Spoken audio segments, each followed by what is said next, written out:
السلام عليكم. الكوسة لا تقوريها ولا تقطعيها، زي ما هي كده وهتعمليها. عندنا كمية من الكوسة، طبعا الكوسة لها فوائد كتير جدا. الكوسة دي طبعا حلوة جدا للقلب، غنية بكل المعادن، وطريقة في فصل الصيف. هنغسلها كويس قوي ونقطع الجزء اللي فوق ولتحت ونسيبها كده، مش هنقشرها زي ما هي كده، بس تغسليها كويس قوي. هنعمل فيها ايه؟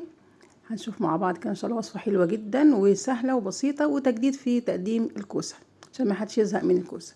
هنجيب كده شويه زيت صغيرين مش كتير قوي في طاسه على النار، ونبدا نشوح الكوسه. هتشوحي الكوسه زي ما هي كده، ايوه هنشوحها زي ما هي كده، بس اهم حاجه زي ما قلت لك اغسليها كويس وما تقشرهاش، واقطعي الحته اللي فوق واللي تحت بس. هنشوحها تشويح، انا مش هقليها، انا هشوحها يا دوبك تاخد لون من الناحيتين زي ما انت شايفه كده. لما تاخد اللون الجميل اللي عندي ده كده، هبدا اشيلها من الزيت وابدا استخدم معلقتين من الزيت بتاع تشويح الكوسه نفسه.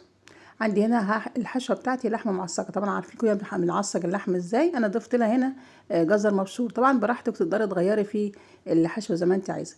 عندي معلقتين من الزيت اللي شوحنا فيه الكوسه، هحط فيه معلقه توم مفروم يا دوبك تدبل او تصفر كده. هنزل عليها بكزبره وكمون، ودي هنعمل الصلصه اللي هنسقي بيها الوصفه بتاعتنا النهارده. شويه كزبره شويه كمون يا دوبك تصفر، بلاش تحمر قوي التومه عشان ما تبقاش مرره. ننزل عليها بعصير طماطم، شويه عصير طماطم كده، ومش هنكتر برضو عصير الطماطم عشان الحر، احنا طبعا فصل الصيف فمش عايزين حاجات دسمه. عندي هنا الوصفه تقريبا كده خلصت.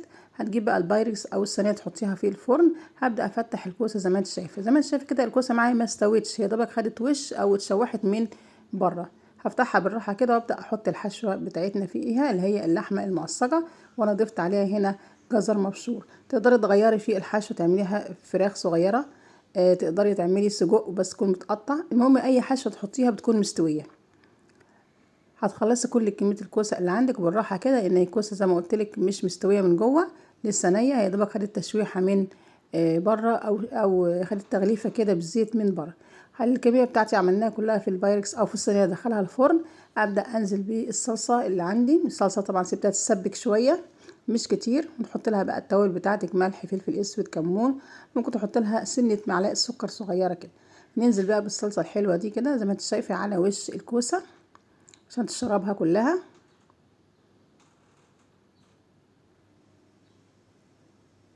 ممكن تحطي للكوسه هنا بعد ما تحطي الصلصه يعني نص كوبايه ميه، هي كده كده فيها الكوسه هتنزل ميتها والصلصه، نص كوبايه ميه وتدخليها الفرن. هتكمل سواها في الفرن قبل ما تخلص كده ب5 دقايق. لو عندك حبه رشه جبنه موزاريلا او جبنه ميكس ممكن تحطيها على الوش، دي طبعا اختياري.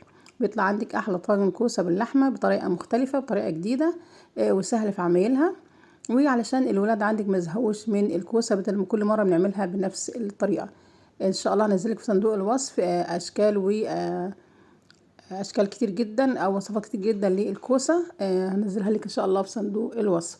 نبدا نقدمها مع رز ابيض، رز بشعريه زي ما تحبي، تاكليها بالعيش. الناس طبعا معظمها بياكلها بالرز،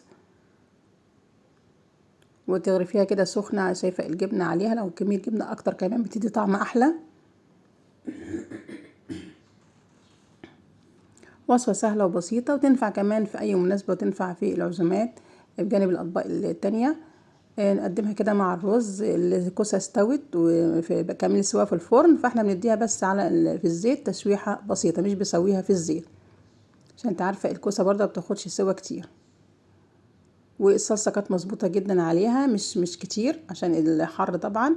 والكوسه فوائدها كتير جدا، مليانه من المعادن، والكوسه دي حلوه جدا لصحه القلب. فقدمي الكوسه النهارده بطريقه مختلفه. ان شاء الله الفيديو يعجبك، اتمنى اللايك والشير والاشتراك على القناه. تحياتي هويدا عبد الله، اشوفك على خير والسلام عليكم.